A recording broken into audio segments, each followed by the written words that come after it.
Sut i wirio eich pensiwn o wladwriaeth a thalu ymfylchau yn eich cofnod yswiriant gwladol, gan gynnwys sut i ddefnyddio'r gwasanaeth gwirio rhagolwg o'ch pensiwn o wladwriaeth ar-lein. Os ydych chi'n ddyn a aned ar ôl y 5 o Ebrill 1951, neu'n fenyw a aned ar ôl y 5 o Ebrill 1953, mae'r dyddiad cau ar gyfer llenwi bylchau os oes angen i chi wedi cael ei ymestyn. Mae gennych chi dat y 5 o Ebrill 2025 i dalu am unrhyw fylchau sydd gennych rhwng blynyddoedd treth mis Ebrill 2006 i 2007 a mis Ebrill 2017 i 2018. Ar ôl hynny, byddwch ond yn gallu talu am fylchau ar eich cofnod yswiriant gwladol am y 6 blynedd dreth diwethaf. Efallai y bydd bylchau nad oes angen i chi ei llenwi oherwydd naill llai eich bod eisoes wedi cyrraedd eich hafswm eich swm pensiwn o wladwriaeth, neu rydych ar y trywydd cywir os ydych yn dal i weithio neu'n derbyn credydau yswiriant gwladol.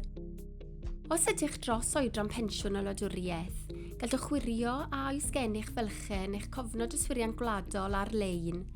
Os oes gennych fylchau ym mlwyddyn dreth 2006 i 2007, neu ar ôl, i weld a fydd talu am fylchau yn gwneud gwahaniaeth i'ch pensiwn o wladwriaeth, bydd angen i chi ffonio'ch canolfan bensiwn ar dim 800 731 0469 neu 44 191 218 7777 os ydych yn byw dramor.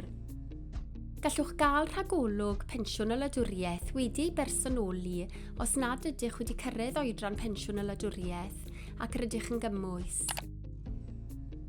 Mae'n edrych fel hyn.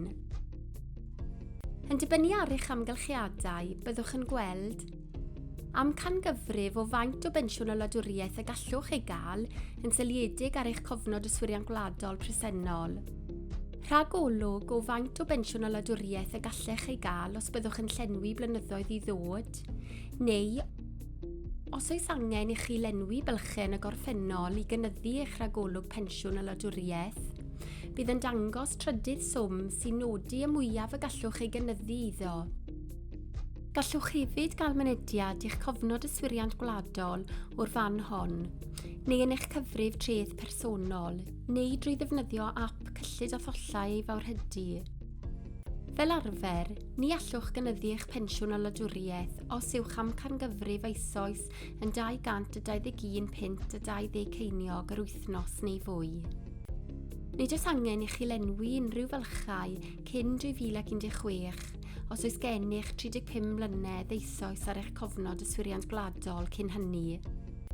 Os yw eich rhagolwg yn nodi y gallwch gynyddu eich pensiwn o wladwriaeth, ystyriwch ffyrdd eraill o lenwi bylchau cyn talu.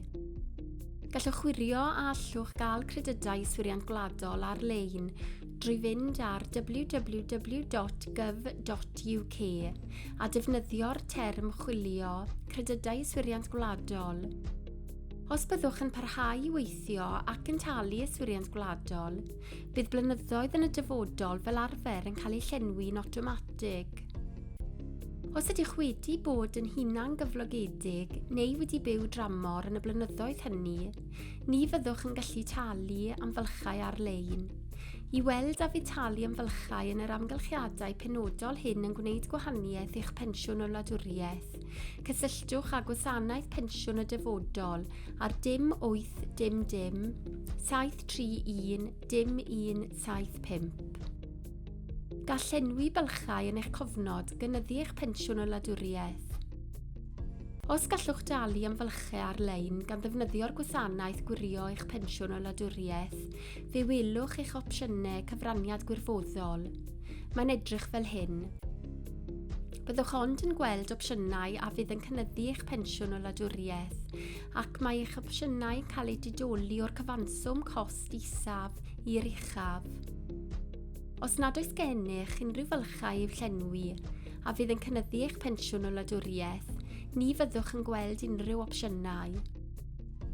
Os byddwch yn penderfynu gwneud taliad ar-lein gan ddefnyddio'r gwasanaeth gwirio eich pensiwn o wladwriaeth, byddwch yn cael e-bost cadarnhau a bydd eich rhagolwg pensiwn o wladwriaeth yn cael ei ddiweddaru o fewn ychydig ddyddiau.